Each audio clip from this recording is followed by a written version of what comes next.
Radio psychology से उस इंसान को वापस लाओ जो आपको छोड़कर चला गया था। अस्सलाम वालेकुम, कैसे हैं आप सब? उम्मीद करता हूँ सब खैरियत से होंगे। मैं आपके साथ बासित महमूद हूँ और आप देख रहे हैं मेरा यूट्यूब चैनल किताबे ज़िंदगी। ये रेडियो साइकोलॉजी है। आज हम बात करेंगे उस इंसान की जो इंसान आपको छोड़कर चला गया था और अब आप उसको वापस लाना चाहते हैं। ये वीडियो आपके लिए है, जुड़े रहें इस वीडियो के साथ, वो वापस आएगा। सबसे पहली चीज़ याद रखें कि आपको वो इंसान छोड़कर चला गया था, लेकिन आपकी एनर्जी अब भी उस इंसान को छू रही है।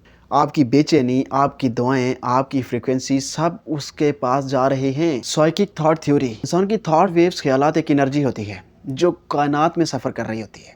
अगर आप किसी इंसान को इंटेंस इमोशनल फोकस से याद करते हो तो वो शख्स इस सिग्नल को सबकॉन्शियस लेवल पर महसूस करता है और वो इंसान आपकी सोच को अपने जहन के किसी न किसी कोने में महसूस करता है। अब जैसा कि आप हर चीज़ को भूल जाए, मिसाल दे रहा हूँ कि आप किसी काम में लगे हुए हैं और अचानक आपको उसकी याद आ गई, तो यही सबकॉन्शियस लेवल, आपका जो माइंड है वो एक ट्रांसमीटर की तरह काम कर रहा है।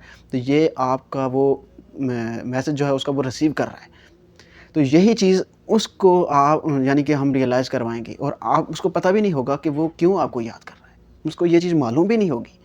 तो आपका जो वो याद करना है वो उसके माइंड में जाएगा। आज मैं आपको बताऊंगा कि रेडियो साइकोलॉजी के मुताबिक आप उस इंसान के दिमाग में कैसे मैसेज भेज सकते हैं। इंसान का दिमाग एक रेडियो की तरह वर्क करता है कि जो सिग्नल रिसीव भी करता है और सेंड भी करता है। जब आप उसके बारे में स्ट्रांगली सोचते हैं, आप उसकी तरफ इमोशनली फ्रीक्वेंसी सेंड करते हैं, लाइक रेडियो ट्रांसमिशन। अगर वो बंदा फ्रीक्वेंसी पर ट्यूनड है ना, यानी कि एक ऐसी फ्रीक्वेंसी आपने सेट करनी होती है माइंड से जब आप मैसेज भेजते हैं। यानी कि अगर आपने लव का मैसेज भेजना है, गलत मैसेज कोई भेजना है, यानी कि उसके दिमाग में अपने लिए नेगेटिविटी फैलानी है या अपने लिए प्यार बढ़ाना है, मतलब इस एक मिसाल दे के समझा रहा हूँ, तो वो फ्रीक्वेंसी आप अगर सेट कर रहे हैं, मालूम होना चाहिए आपको कि वो किस लेवल पर है, उसकी फ्रीक्वेंसी किधर सेट है। तो उसी लेवल पर आप जब मैसेज भेजेंगे तो वो उसका सबकॉन्शियस उसको महसूस करता है और ये उसको भी नहीं पता होता कि वो मतलब ये ख्यालात क्यों आ रहे हैं, उसको नहीं पता होता। और मैसेज भेजने से पहले उसकी इमोशनल स्टेट को लाजमी चेक करना है और फ्रीक्वेंसी आपने लाजमी मैच करनी है,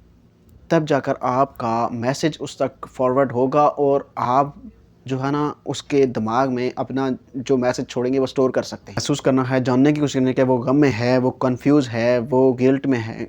आपने अपने जज्बात को उसी वेवलेंथ पर सेट करना है। जैसा कि वो इंसान गिल्ट फील कर रहा है तो आपने उसको क्लियरिटी वाला मैसेज भेजना है। आपने मैसेज कैसे भेजना है? आपने बैठ जाना है रिलैक्स होकर, कोई आपको डिस्टर्ब करने वाला ना हो।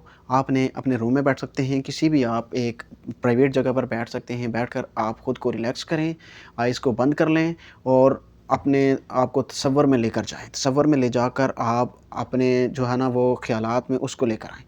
तो उसको लेकर आएंगे और आप ये कहेंगे कि मैं आप जिस वजह से समझ सकता हूँ कि आप किस वजह से छोड़ कर गए थे, किस वजह से, और अब वो क्लियरिटी है, मैं अब भी आपका इंतज़ार कर रहा हूँ और आप जो है वो मेरी तरफ वापस आएँ, ठीक है। और उसके मैसेज में ये चीज़ स्टोर हो, उसके दिमाग में ये चीज़ स्टोर होगी। और याद रखें कि जब आप उसको ये मैसेज भेजेंगे रिलैक्स होकर, आपको कोई ब्लॉक कर गया है उसको भी आप अनब्लॉक करवा सकते हैं। आप उसके माइंड में ये मैसेज भेज सकते हैं। और सेकंड चीज़ याद रखें कि आप जब सोने से पहले हो, आप मिरर में देखकर तो खुद उसको तसव्वुर में लाकर तो आप कह सकते हैं कि आप मुझे देख रहे हो, आप मुझसे प्यार करते हो, आपको मेरी कमी फ़ील हो रही है। तो ये मैसेजेस उसके माइंड में आपने भेजने हैं। तो वो ये चीज़ स्टोर करेगा सबकॉन्शियस लेवल पर, वो ये मैसेज सिग्नल को रिसीव करेगा और उसके माइंड में स्टोर हो जाएंगे। और याद रखें कि सबसे ताकतवर टाइम वो होता है कि सोने से पहले आपने उसका तसव्वुर करके उसको मैसेज भेजना है। देखिएगा कि आपका मैसेज भेजने का अंदाज़ ऐसा होना चाहिए और तसव्वुर ऐसा होना चाहिए कि वो इंसान आपको सुन रहा है। आप उसको लविंग मैसेज दें बिना किसी डिमांड के कि वो आपको मिल रहा है। तो यहाँ पर एक टेक्निक और भी होती है कि ड्रीम चैनलिंग एडवांस टेक्निक, कि आप ख्वाब के ज़रिए भी उसके अंदर छा सकते हैं, उसके जहन में अपनी जो याद है उसको स्टोर कर सकते हैं और अपना पैगाम भेज सकते हैं। और जब वो जागता है तो उस चीज़ को महसूस करता है, उसका इफ़ेक्ट उस पर तब होता है, उसको समझ भी नहीं होती। याद रखें कि आपका भेजा गया मैसेज प्योर एनर्जी से होना चाहिए, तब असर करेगा। और सोने से पहले उसका तसव्वुर करें और कहेंगे मेरी रूह आज आपसे मिलने के लिए आएगी, आपका और मेरा रिश्ता अभी भी बाकी है। तो उसको याद रखें कि उसको पता भी नहीं होगा कि उसको आपकी याद क्यों सताने लगी है। और अगर अब भी आपको समझ नहीं आई, किसी चीज़ में मसला आ रहा है, तो मुझसे रब्ता करें, पावर मैं लगाऊंगा, रिजल्ट्स आपको मिलेंगे। तो जो लोग मुझे टिकटॉक के ऊपर देख रहे हैं वो मुझे यूट्यूब पर लाजमी सपोर्ट करें। अपना बहुत सारा ख्याल रखिएगा। अल्लाह हाफ़िज़।